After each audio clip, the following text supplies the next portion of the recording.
Oh my god.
And that musical introduction is our way of saying good morning and welcome to another Sunday here at First Unitarian Society, where independent thinkers gather in a safe, nurturing environment to explore issues of social, spiritual, and ethical significance as we try to make a difference in this world. And speaking of things that are different in this world, I'm Steve Goldberg, a charming, extraordinarily adorable member of this congregation. And before I extend a special welcome to our guests, visitors, and newcomers, I would like to tell the anxious owner of a Toyota, that I have your keys here. And I'll hang on to them until you make yourself known. So to any guests, visitors, and newcomers, we welcome you. And if this is your first time at First Unitarian Society, I think you'll find that it's a special place. And if you'd like to learn more about our special building, we offer a guided tour after today's service. Just meet over here at the windows, and we'll take care of you. And speaking of taking care of each other, you know the drill. This is the perfect time to silence those pesky electronic devices that you simply will not need for the next hour because you'll be enjoying the service. And I know that the service will touch your heart, stir your spirit, and trigger one or two new thoughts. We're really glad that you're here.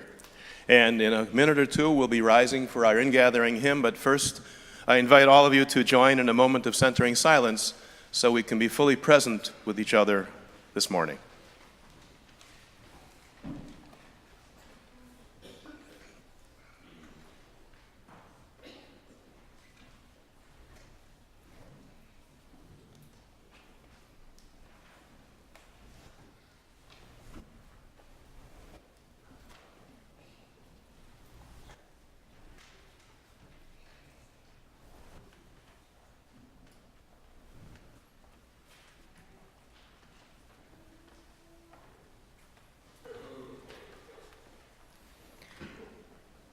Good morning.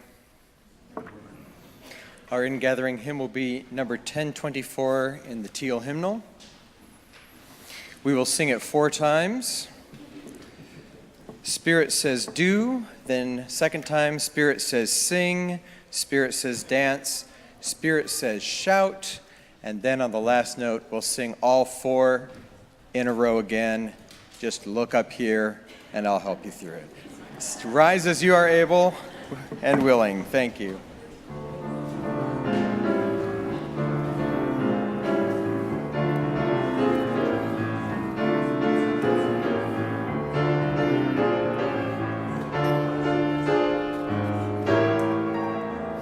You got to do when the Spirit says do. You gotta do when the Spirit says do. When the Spirit says do, you got to do. Oh Lord, you got to do when the Spirit says do. Spirit says do. Spirit says do. Spirit says do. Spirit says do. Spirit says do. Spirit says you gotta sing. You gotta sing when the Spirit says sing. You gotta sing when the Spirit says sing. When the Spirit says sing, you got to sing. Oh Lord, you got to sing when the Spirit says sing. Spirit says sing. Spirit says sing. Spirit says sing. Spirit says sing. Spirit says sing. Spirit says you gotta dance. You gotta dance when the Spirit says dance. You gotta dance when the Spirit says dance. When the Spirit says dance, you got to dance. Oh Lord, you got to dance when the Spirit says dance. Spirit says dance. Spirit says dance. Spirit says dance. Spirit says dance. Spirit says dance. Spirit says you gotta shout. You gotta shout when the Spirit says shout. You gotta shout when the Spirit says shout. When the Spirit says shout, you got to shout. Oh Lord, you got to shout when the Spirit says shout. Spirit says shout. Spirit says shout. Spirit says shout. Spirit says shout. Spirit says shout. Spirit says shout. You gotta do. You gotta sing. You gotta dance. You gotta shout.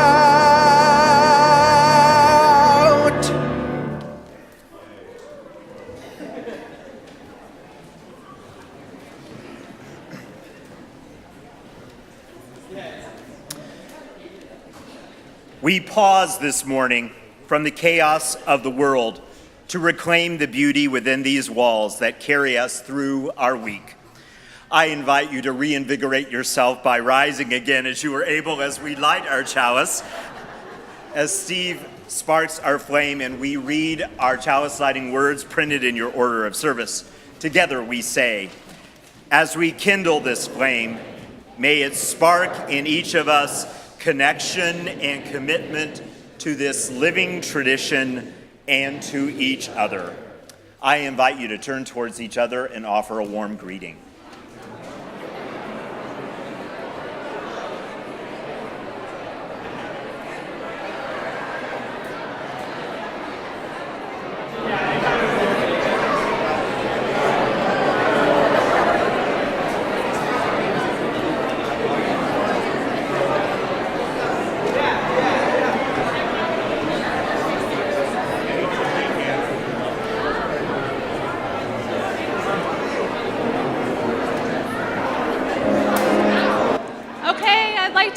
All the kids up for our children's story this morning.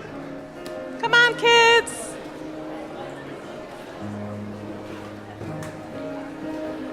Come on up, huddle in. Hi, how are you all this morning? Good? Hi. Come on up. Good morning. Good morning.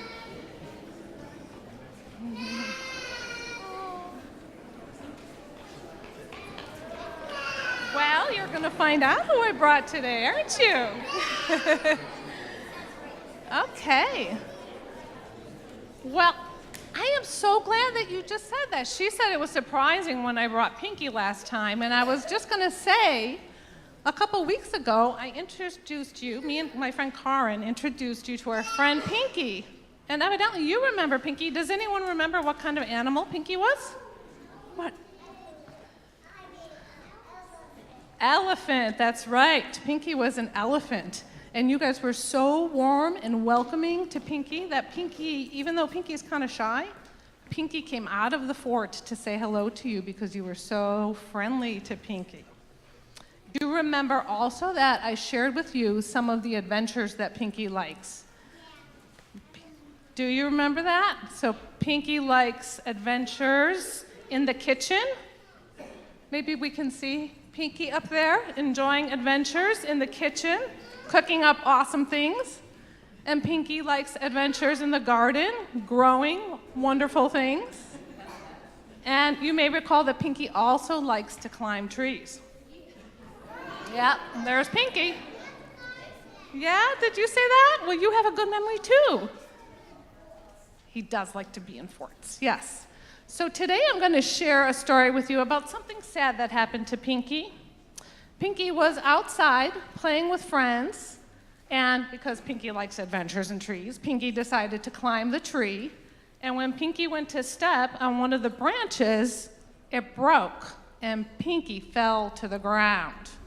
Ow, that really hurt Pinky.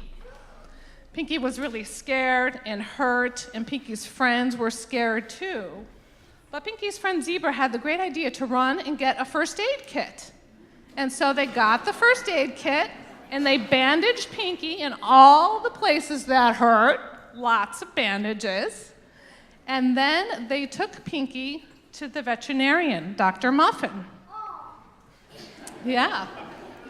And Dr. Muffin looked Pinky over really well and said, "The good news, Pinky, is that you only have a broken leg. You don't need to have all of those bandages. You may be hurt there, but you just have a broken leg. The bad news," Dr. Muffin said, "is you have a broken leg." So Pinky was kind of happy to know that there weren't more things broken, but still there was that broken leg to deal with, and Pinky wondered, well, how am I going to do the things that I usually do if I have a broken leg? Well, fortunately, Pinky has some pretty awesome friends, and they came to the rescue. Oh, not yet. Pinky's friend, Pooch, said, "Don't worry, Pinky, we'll help you out. Why don't we start by going to the grocery store?" And there they are, shopping at the grocery store. Monkey, Zebra, and Pooch helped Pinky go to the co-op, actually, to get some really healthy food. And then they went back to Pinky's house, and Zebra, oh, no, it's actually Fox and Clifford, helped Pinky to make some vegetable soup, because Pinky loves vegetables. And, oh, there we are. Okay, and Fox said, "The vegetables are really going to help you get healthy, Pinky." And then they helped Pinky do all kinds of things that Pinky needed help with over the next couple weeks. And after Pinky had healed a little bit, they were even able to get Pinky out to the playground again for some gentle play on the playground.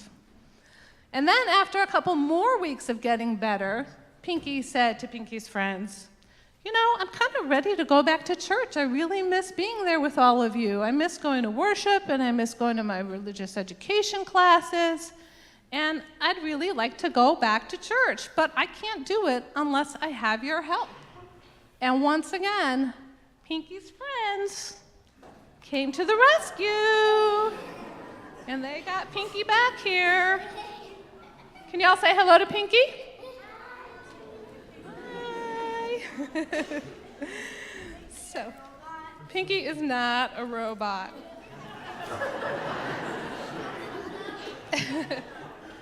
So, thank you for listening to Pinky's adventure. Wait, hold on, I think Pinky's saying something. Oh, Pinky is saying that Pinky hopes you are all as kind and caregiving towards your friends when they're having a hard time as Pinky's friends have been to Pinky. And Pinky's wondering, what kinds of things do you do to help your friends when they're having a hard time? What do you do? Yeah?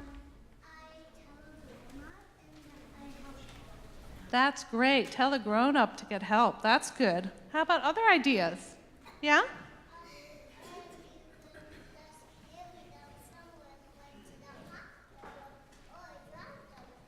That's a great idea. Carry them or drive them to the hospital. I like that. How about you, Julia? Oh, can someone help me? Because I couldn't hear her. What was it? Let's be quiet so we can hear Julia. 1 second. Ask if they're okay. Thank you very much. Okay, and one more. Yep.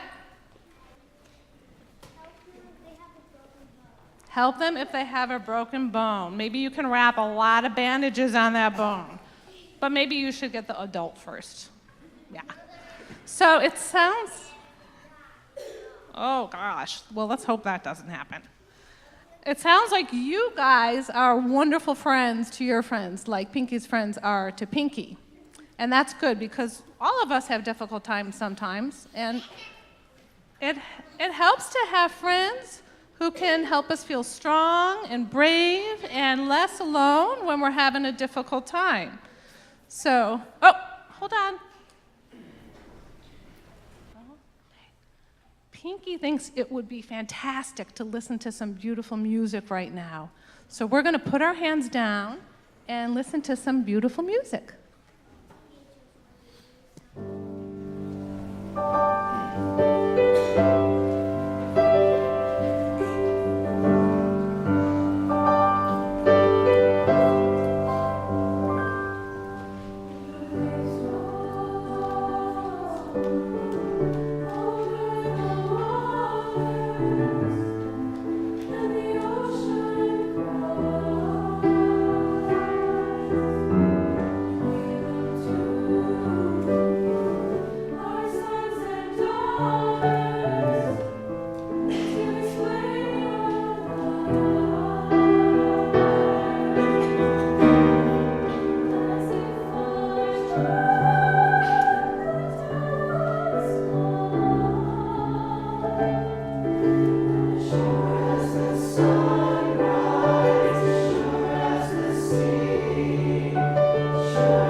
was really beautiful, wasn't it?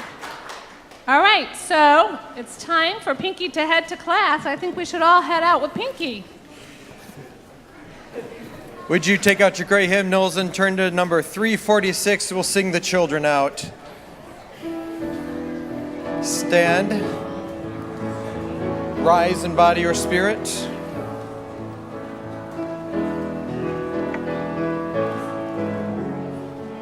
Thank you, choir.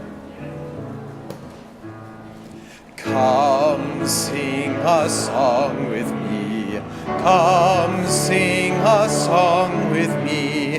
Come sing a song with me, that I might know your mind. And I'll bring you hope when hope is hard to find.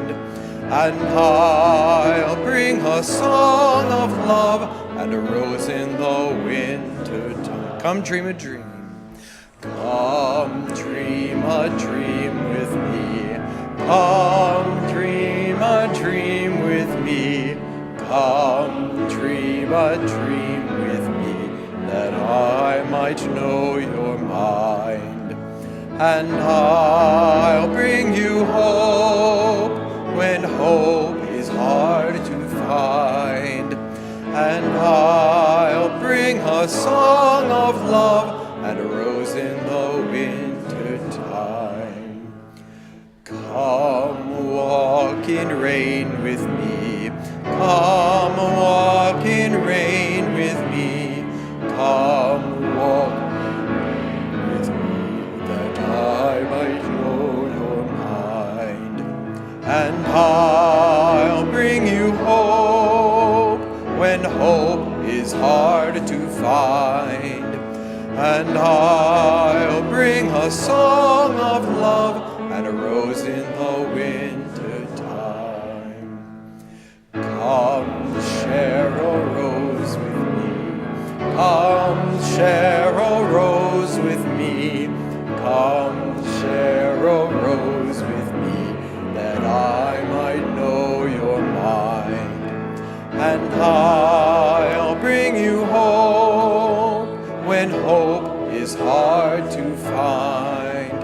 And I'll bring a song of love and a rose in the winter time.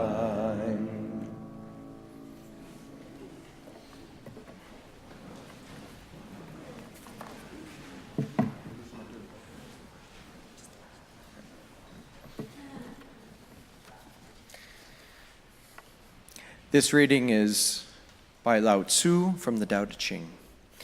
The ancient masters did not try to educate the people, but kindly taught them to not know. When they think that they know the answers, people are difficult to guide.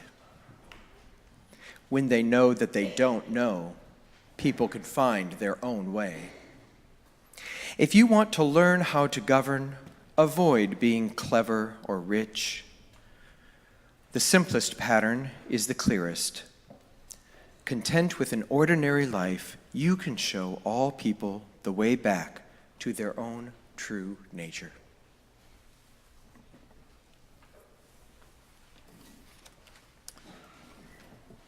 The second reading is taken from the writing of Annie Dillard. Sometimes evocative, sometimes provocative, and from Teaching a Stone to Talk.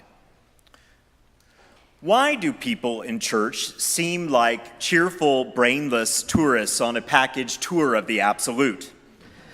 Does anyone have the foggiest idea what sort of power we so blithely invoke? Or, as I suspect, does no one believe a word of it? The churches are children playing on the floor with their chemistry sets, mixing up a batch of TNT to kill a Sunday morning.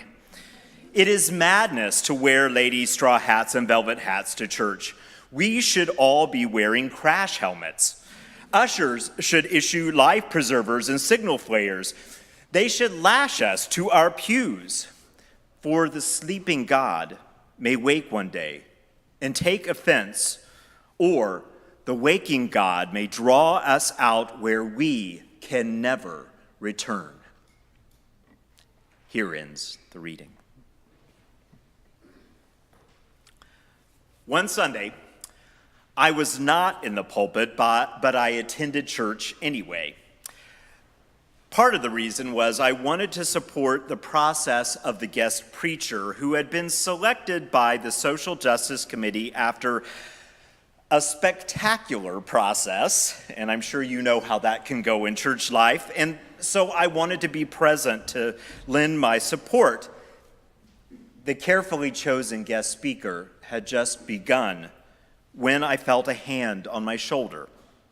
I turned to see one of the young men in the congregation who, over the last weeks, had been having a rough time of it. He had found out that his marriage was coming to an end and felt that his life, and certainly the life of his family, seemed to be in upheaval. I could tell from his face that he was in a space of despair. So I followed him out of the service to a quiet corner. And there he expressed that in a time when he felt that he was drowning, this service was just not cutting it for him. His life was coming apart at the seams, and he wanted this sermon to mend it. Now, for just a moment, I was tempted from a place of defensiveness to make certain that he knew just how much planning and rigmarole had gone into this service. But greater wisdom prevailed, I am happy to say. I took a deep breath.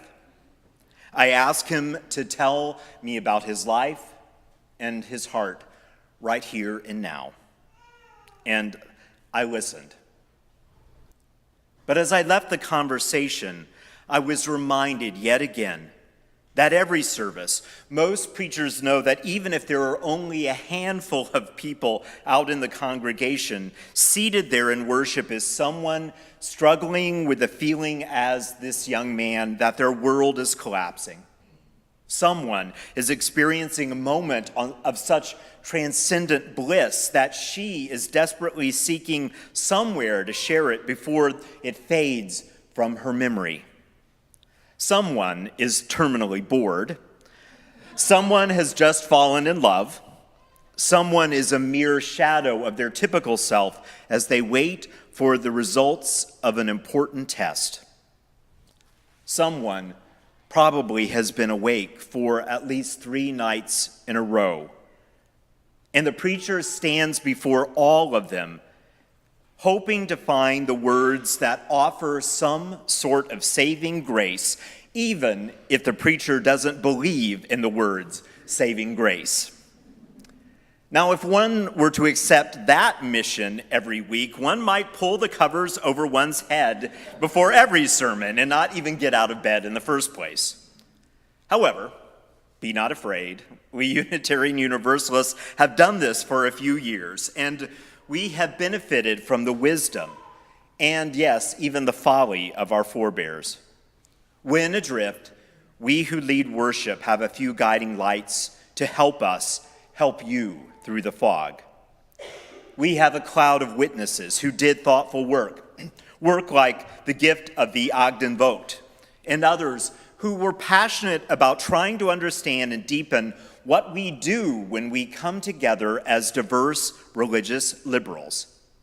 Whether they know that they are gleaning from that specific work or not, I would guess that over 90% of Unitarian Universalists begin their work in the worship service with the word itself, worship, being a sort of cornerstone for understanding what we do together at times like this.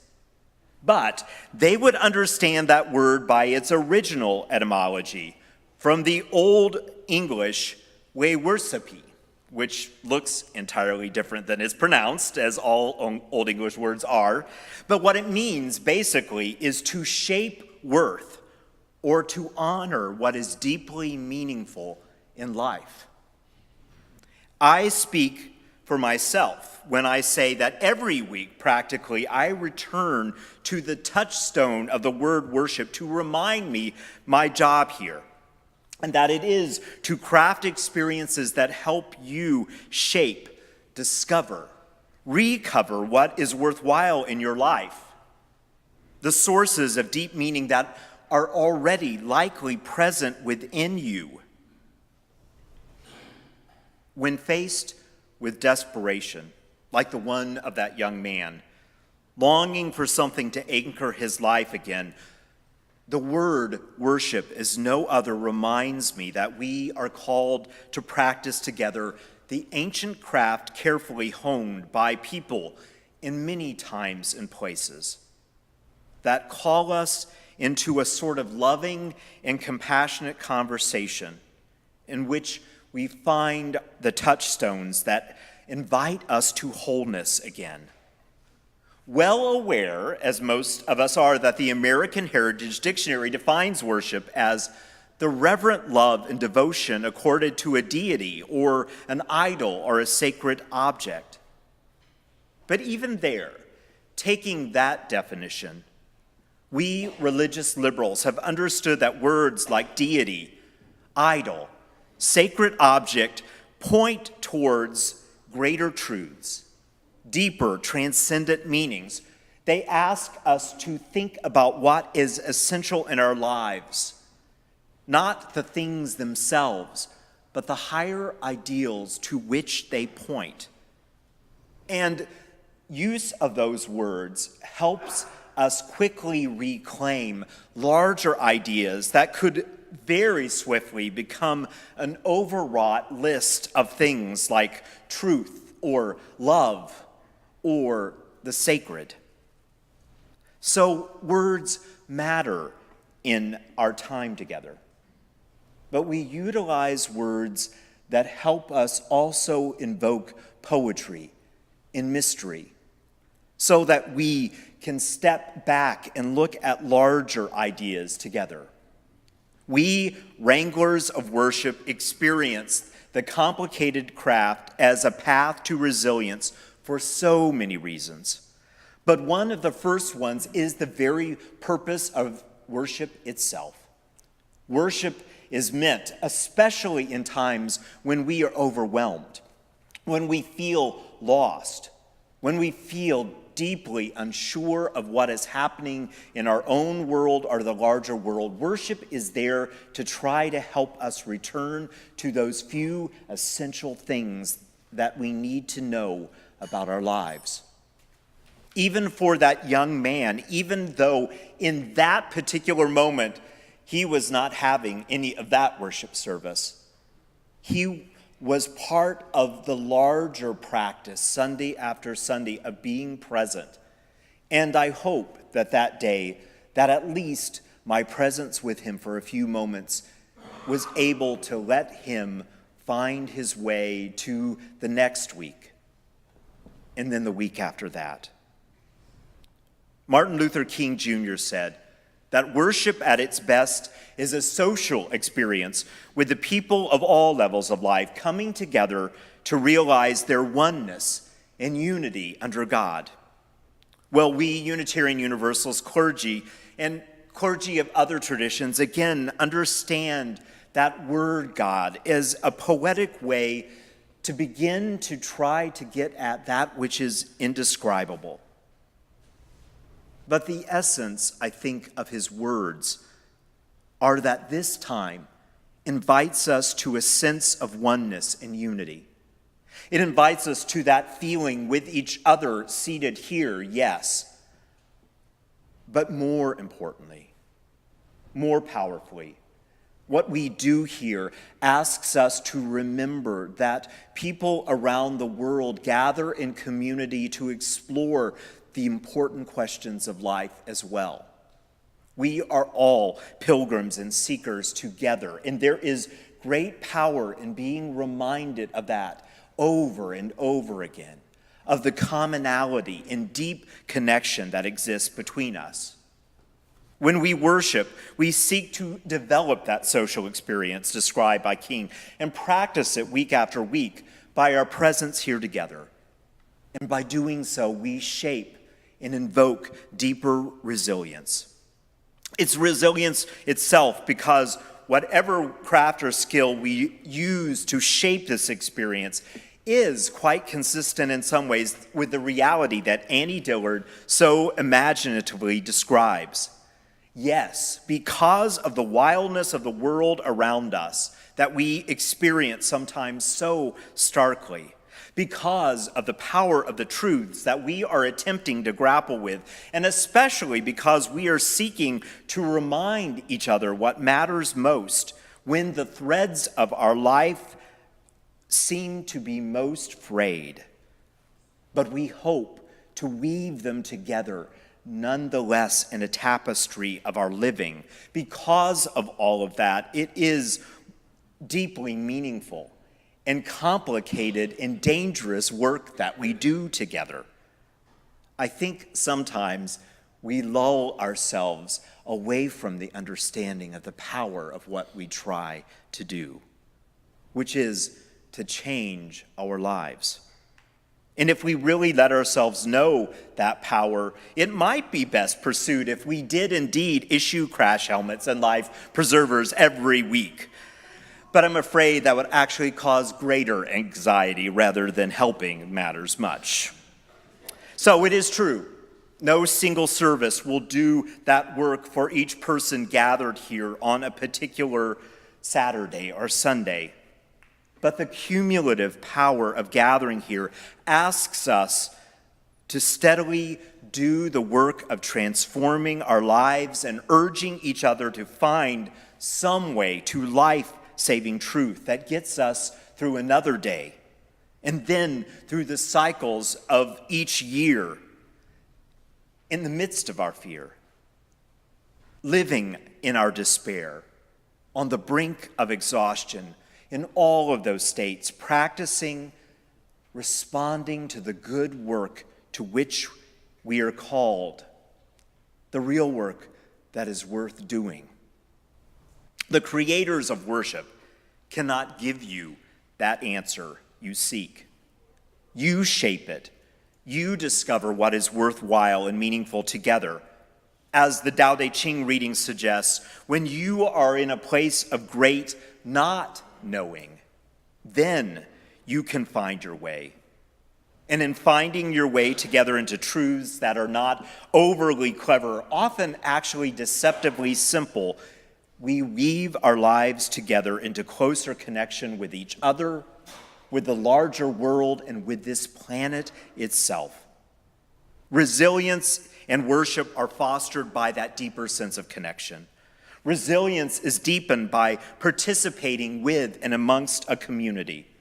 Resilience is fostered when you show up and when you bring your real self, as hard as that is. Resilience is encouraged when you participate in elements and styles of worship that are not your personal favorite. Because, one, you know that it is likely that someone else seated in this space is finding life-changing work in the midst of that style. And second, you may find a way by breathing deeply and opening yourself to that style that does not feel comfortable, and still finding some important truths for yourself as well.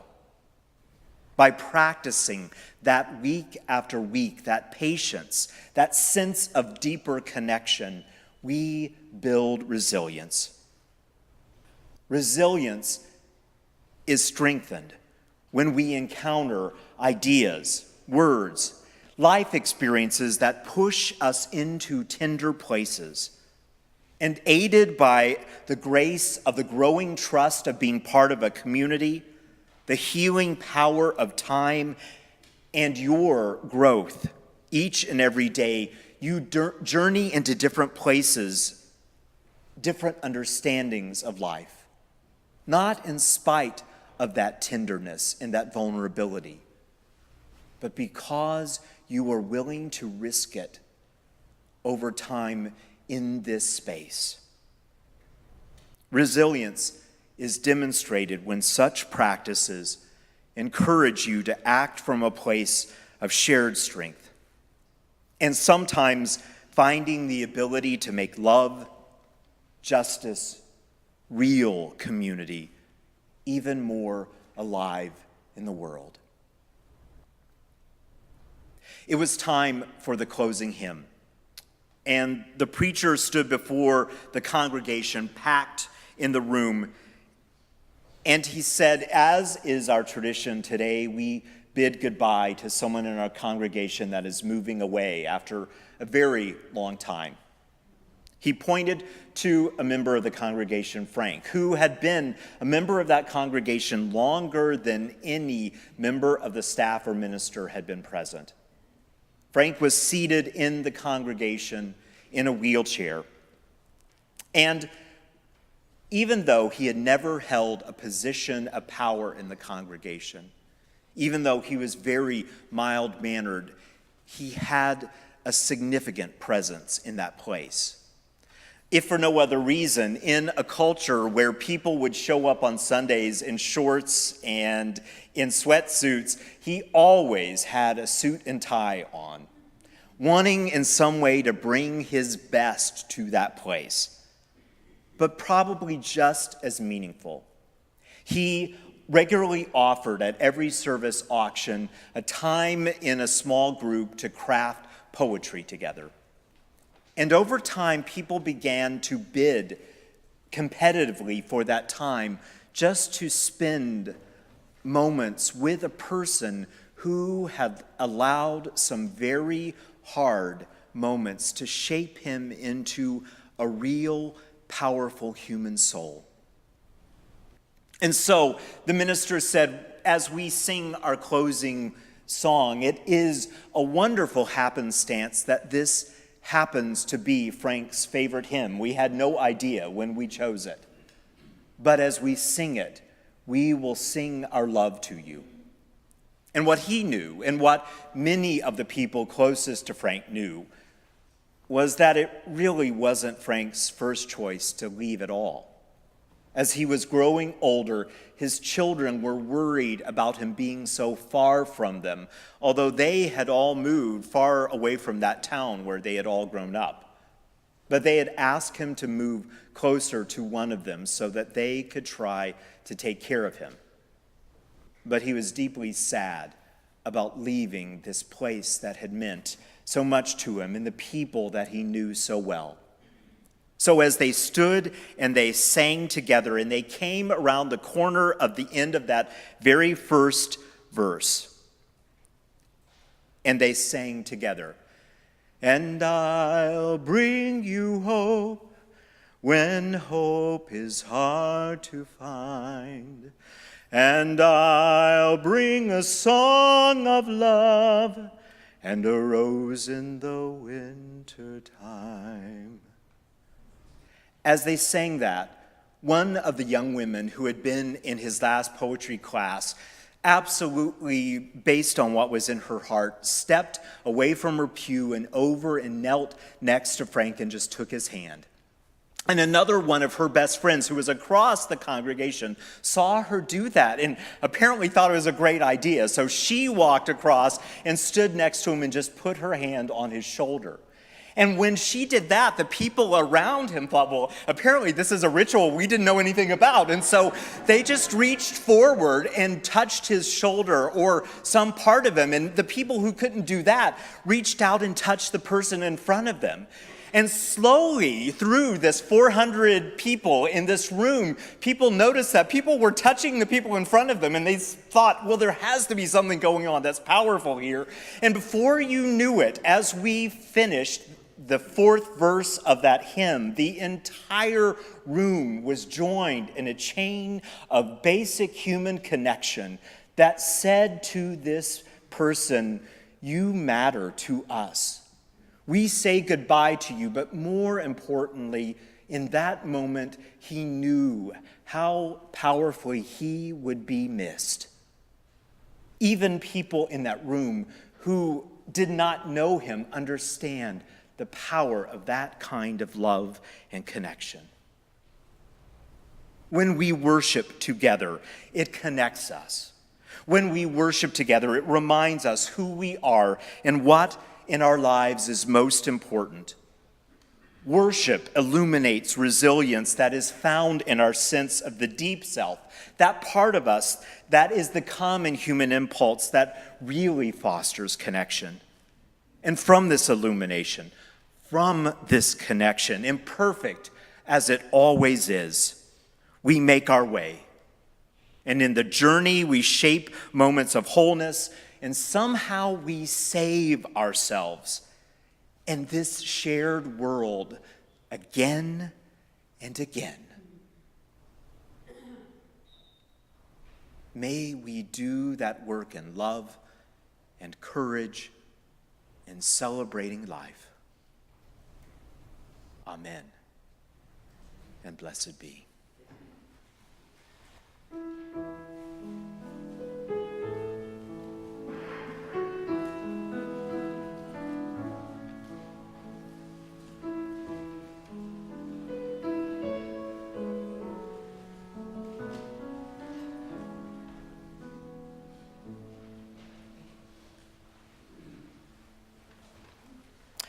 Each week, there are many ways that we try to connect with that spirit of deep importance in our lives. And some of those rituals we throw away lightly. And the offering is actually one that often doesn't get the depth it deserves. Because what it really invites us to do is to take a moment to think about the gifts that we are all given. Certainly of our financial resource, but of our time and our affection too. It matters how we utilize all of those things in service to life. And so as we move into this time of our offering, I invite you to think carefully about how you are doing with all the gifts that you are given. How often are you using them in ways that matter deeply to you? There is at least two ways that this offering can help us today, both in continuing to support the work of this congregation, but also in benefiting Veterans for Peace. There is information about their work, and someone will staff the table during our coffee hour. As we give and receive our offering, may we be called to a space of deep generosity and celebration of life. So may it be.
Our worship service is truly a shared ministry, and so we take a moment every week to offer gratitude to each other, naming just a few of the many people that are essential to what we do here.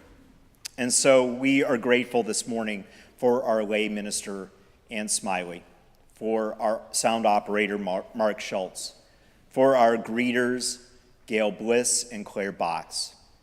Nancy Daly, Bis Nitschke, and Brian Chanis were our ushers. Jamie and Yer Ferrier and Trudy Carlson are our hospitality wonder people making coffee this morning. Wilson Leonard is the giver of our flowers this morning. If you would like to participate in a tour of our building, if you will come forward here towards the ramp at the end of the service, John Powell will offer that tour to you.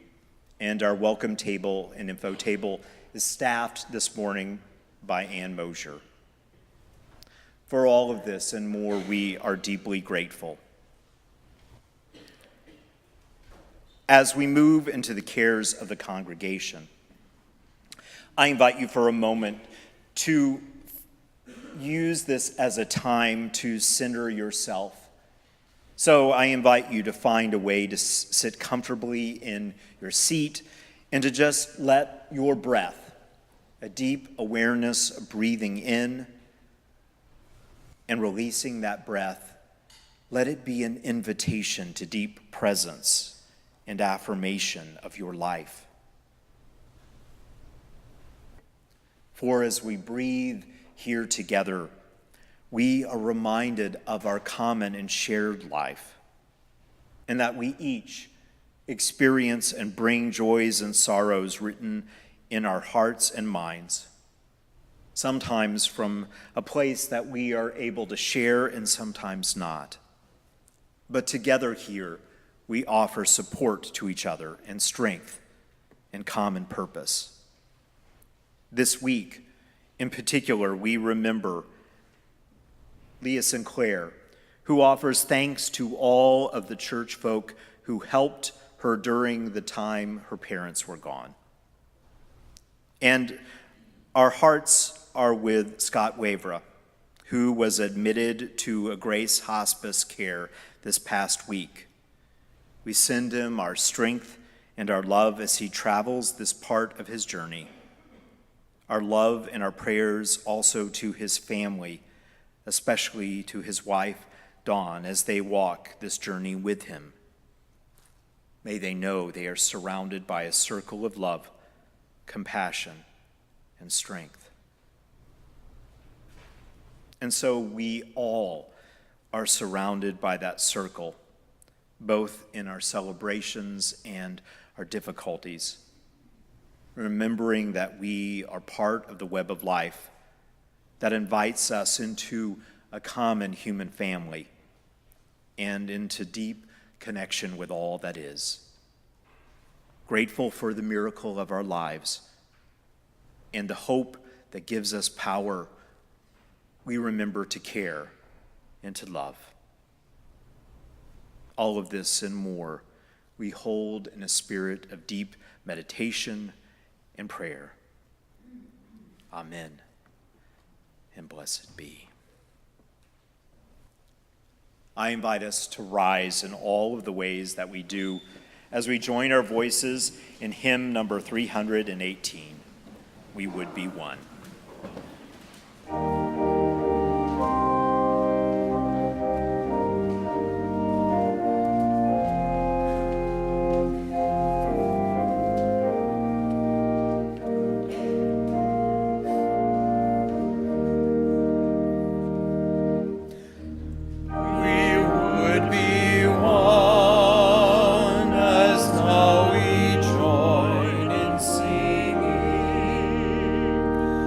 Oh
And now, as you go forth from this place, may you find in your life that deeper sense of connection, the power of that unity. And when you lose it, may this space remind you of its power again. We extinguish the chalice, but not the light of that wisdom, not the fire of our commitment to our principles, not the warmth of human community. These remain in your lives until you gather in this space again. Before we move into our coffee hour, let's take another moment together in worship as we enjoy another piece of music.